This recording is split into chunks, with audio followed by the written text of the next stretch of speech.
Good morning. Today I'm going to do something a little bit different. I've been working with my colored pencils and realized I have quite a collection of colored pencils, and some of them are just some samples from other brands. And I decided I'm going to compare how they blend, and I'm going to try it on different colors of paper as well so I can see what it looks like. I wanted to use all the same like red to yellow sort of blend so that you could see the colors a little bit more clearly, but unfortunately some of the brands I only have a few colors of because they were part of a sample pack. I don't really have like the full collection of them. So I'm just going to use what I've got, and I'm going to start today using the Uni Posca pencil on a plain white paper. I just want to see how they put color down on the paper. How smooth are they? How soft are they? This feels pretty soft. We've got a relatively nice thick lead. Let's see if you can see. Pretty decently thick. They're going down pretty softly. And we're using the, what color is it? Fuchsia into the blue.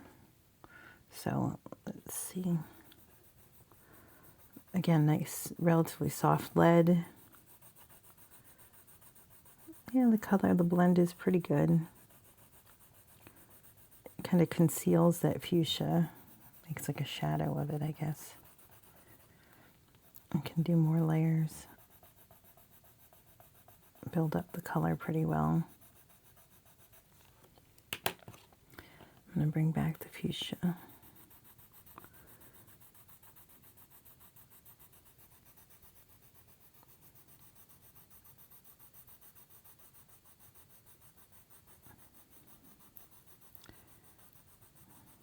Get an interesting sort of blend in the middle there. Not too bad. Not too bad for, that's the Uni Posca.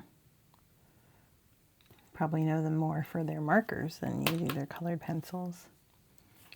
All right, the next set I'm going to use is the Derwent Chroma Flow. I have a raisin and a foliage color.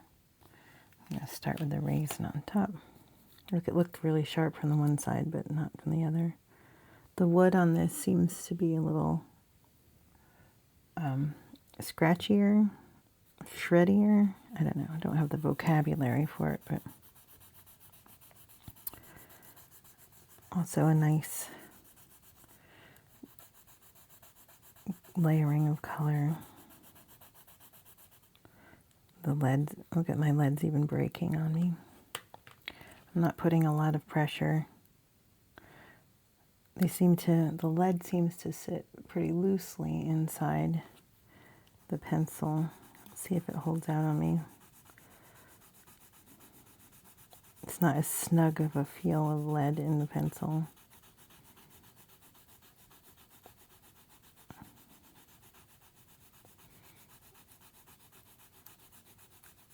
It does very light layers. You have to go over a couple times. Not quite as soft feeling as the Posca felt.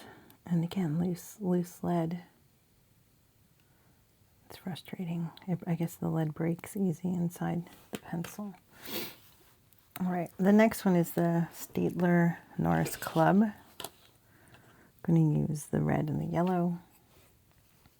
These are a very thin lead, but they have this little white marking. This is a coating that's supposed to be an anti-breaking system, so it's supposed to make it a little more sturdy. So it's a thinner lead.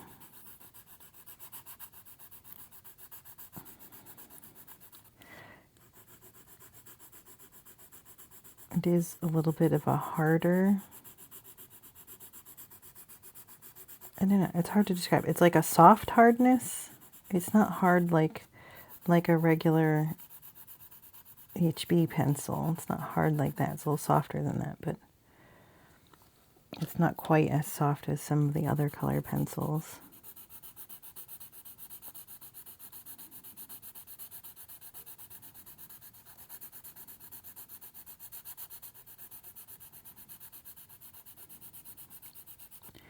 because of the hardness, you really have to build up the layers of color.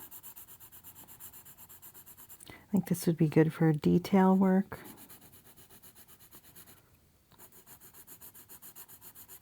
Not for like covering a lot of space with it.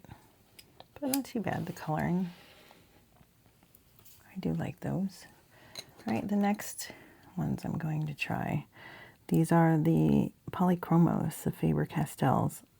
A lot of people really like these. I hear good things about it in coloring groups online. I'm going to do the deep scarlet red and the cadmium yellow. And these have a thicker lead when they're nice and soft. A lot less scratchy feeling on the paper.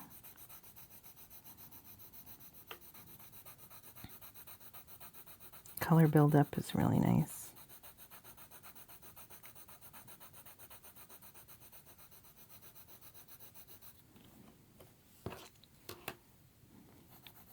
I was inspired to try this comparison because I saw a video that showed how they made this particular pencil and the intention behind the width of the lead and how they test for breakage and all those fun things. There's a lot of, there's a big difference between buying an artist's grade pencil versus buying like a grocery store brand pencil that you can just get anywhere. It really is worth it to me to spend a little bit more on a decent colored pencil for my home art. My next one is the Holbein Artists colored pencils, and we're going to do Canary Yellow and Carmine. Yeah, spending a couple extra bucks on a decent quality colored pencil makes a huge difference in the work that I'm doing, my ability to color it the way I want to, my ability to blend. I use, at my job, we use just the Crayola because we have students and we kind of burn through pencils pretty quick, so it's not really worth an investment in a standard classroom to get like a decent pencil. But, Crayola does its job for what it does. But it's a little scratchier. They tend to break more often. Look at this Holbein is really, I find the Holbein a lot, probably the softest, smoothest of all the ones that I've done so far. To me, it feels a little bit softer than the Faber-Castell. The colors are very similar. The shading's going down similarly, but there's a softness to it. Again, they are also a thicker lead. They have a heftier feel in the hand. If we were to compare the two side by side, the two brands side by side, you can see the Holbein's a little bit of a bigger pencil. I'm not sure if that has a thicker lead. It's hard for me to tell from the angle at which I've sharpened them. All right, and then the last one, the Prismacolor, which are also an artist grade, but like I'm surprised at how they're found everywhere. They're abundant. Like Crayola and Prismacolor seem to be all over the place. All right, that lead feels a little bit like a thinner. The pencil feels a little bit lighter. This is the Scarlet Lake, so the red is a little bit of a deeper blood sort of red. Yeah, I feel like this is a thinner lead than the Holbein and Faber-Castell.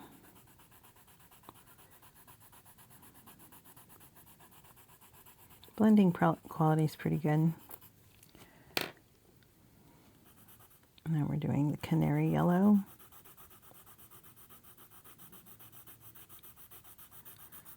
Again, this is a softer lead, but I don't feel like it's quite as soft. To me, the Holbein so far seems to be my favorite. Nice and soft. Look how Prismacolor blends, though. I think the Prismacolors are blending a lot more. Like I feel like I'm kind of, I don't want to say smearing because that implies like a messiness to it. But look how like I can get the pigment to interact a little bit more. I'm gonna go back and see what's going on here. Does the Holbein do that?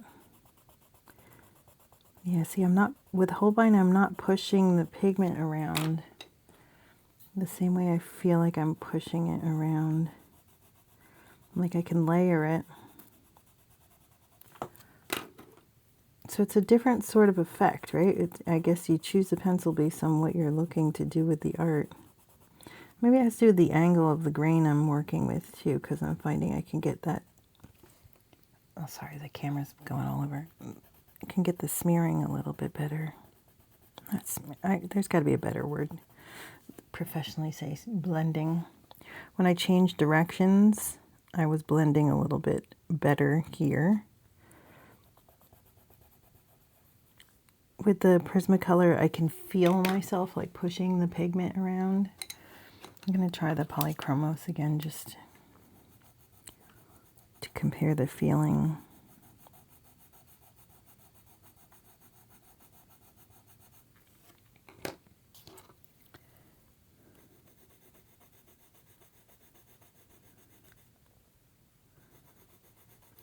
Definitely a thinner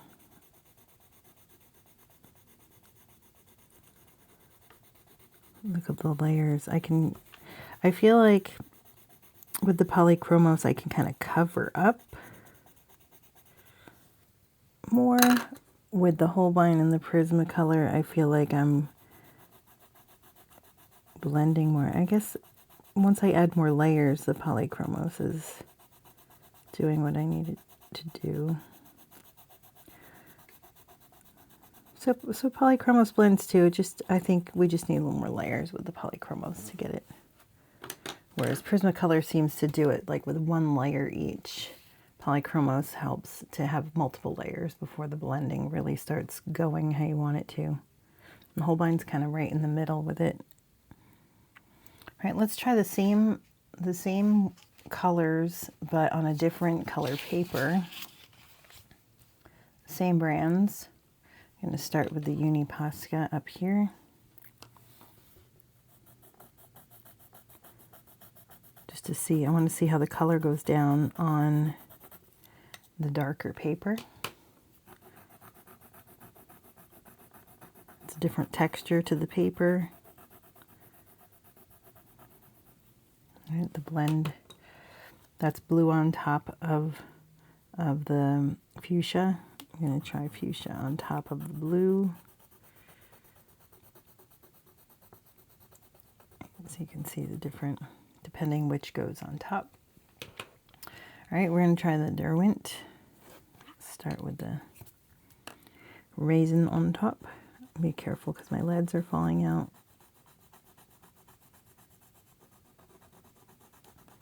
Kind of disappointed that the Derwent is falling, but I can feel the pencil is it's a thinner pencil than the others.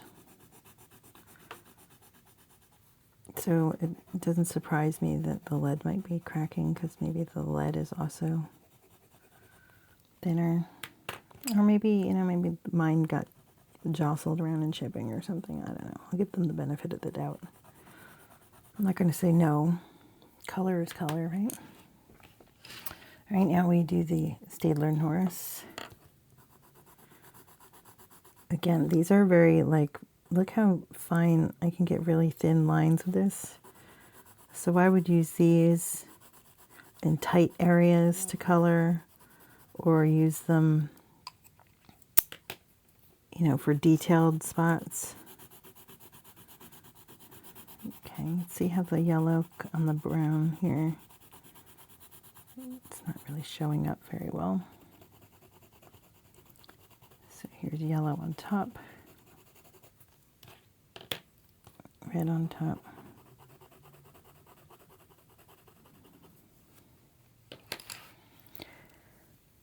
right, my pencil's rolled on me, so I gotta find the hair. Okay, polychromos is next.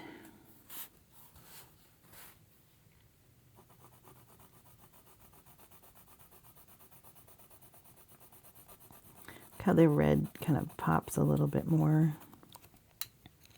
on the brown. So their pigment is sitting differently on the colored paper than the Staedtlers did.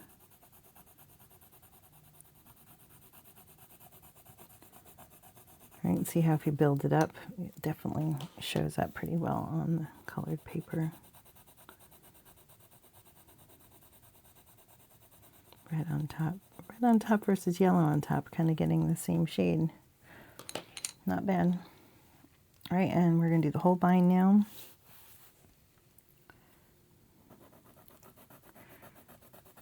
Yeah, their pigment sits right on top too. I don't have to put as much work into getting the pigment down on the paper.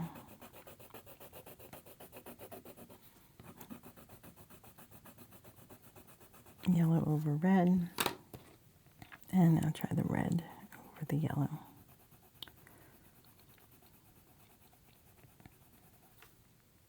Very interesting. I haven't worked a lot using tinted paper before. But I see some artists online doing incredible work. I wish I could remember their name. There's somebody who does Pokemon on a tinted paper, and they do such an amazing job. I admire their blending. I'm wondering which kind of pencils they use. I don't remember off the top of my head. Now here I see the Prismacolors blending again really, really well. So if you like a good blend, Prismacolor is doing pretty nicely, and it does it quickly, right? Whereas, if you want a faster result, you're going to go with that Prismacolor. If you want a richer result, I would say the Holbein. Not too bad. All right, so we've done the sort of brownish tint. Let's try a denim tint. Same color pairs.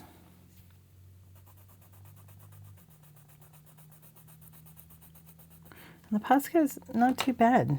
It's holding its own as far as laying pigment down on the paper. The denim definitely has a different texture to it.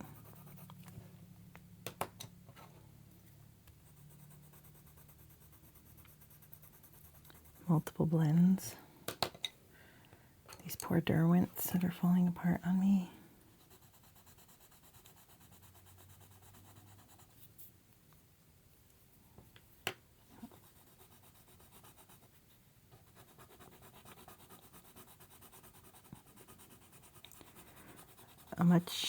I guess it's a drier kind of pigment. Like it feels drier on the Derwent.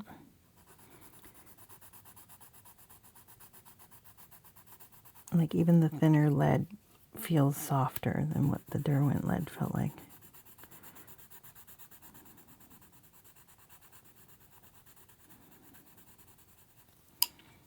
Right, layers of color.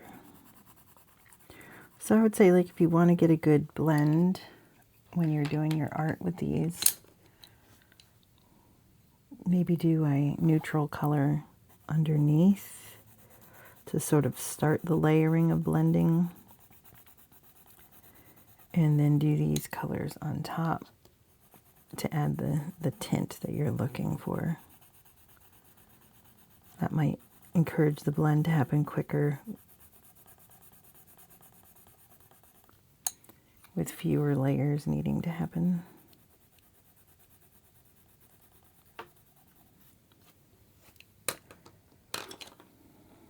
All right, up to the Holbein.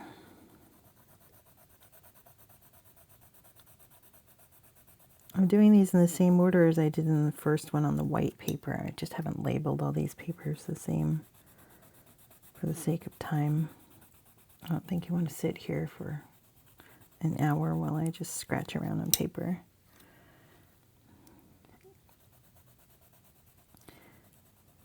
The Holbein set makes me want to buy the whole set, but not at this point in time. Pretty expensive for my blood right now. I have their pastel set and I think a smaller set. And I was able to get them on sale and it was great. I was very excited. Doesn't it feel victorious when you watch, like you have a piece of art tool or whatever that you're interested in getting and finally you see it on sale? It's like, yes, victory. I've been watching for a while. Yeah, see how the, you can see the Prismacolor and the Holbein, their tint is, the pigment's really strong on the blue. Polychromos is not too bad. The other's a little bit lighter. I wish I had these in the red and yellow so I'd have a better comparison, but Posca seems to be holding its own pretty good as far as like tint level, and thickness of lead is very helpful with them, so they're doing pretty good. As a lesser expensive option, I think that was also a good choice. I wonder how much they are relative to the Prismacolor, because it seems like they're very comparable. All right, and the final color I'm going to use for paper demo is black. Let's see how we do the Posca on black.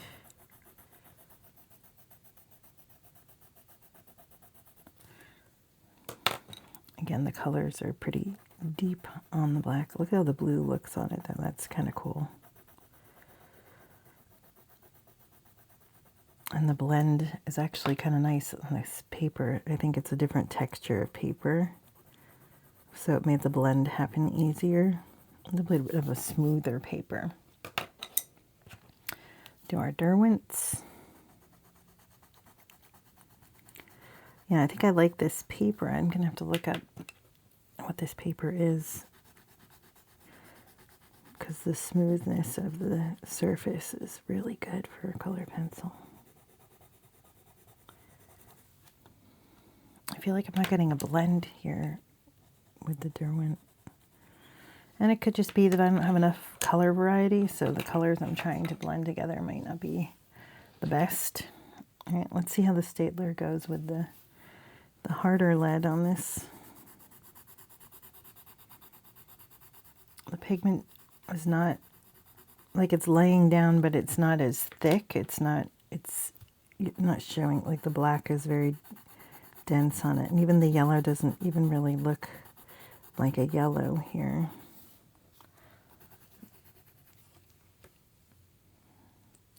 So it's blending okay, but not as much as I would like it to be. This is the Polychromos now.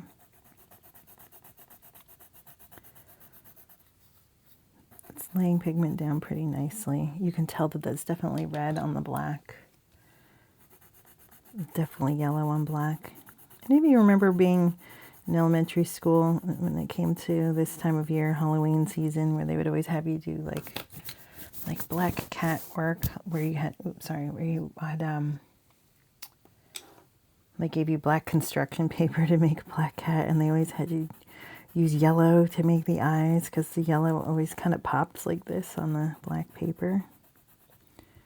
All right, this is the Holbein. Now this is a deeper colored red, right? So the deeper red is not popping on the black as much as the lighter red. So the Polychromos is deep scarlet, and the Holbein is carmine, right? So the carmine is not popping as much. Maybe if I had a scarlet, it would have. And the green is a canary yellow.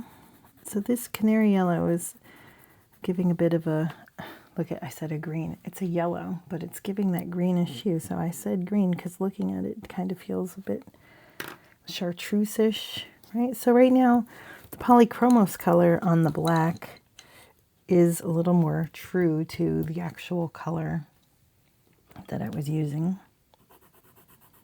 And now we're doing the Prismacolor Scarlet Lake. This looks sort of in the middle. It's like in the middle of these two, I think.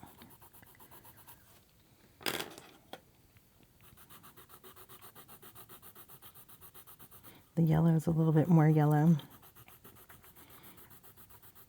There we go. There's the blend.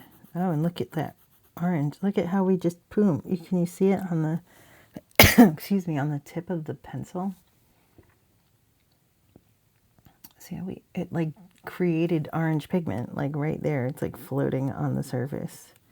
That's how well the blend went with the Prismacolor. That's one of the things that's nice about Prismacolor. So there's our different options. Let's see how this went. We can compare the black, the denim, the sepia tone, and back to the original white.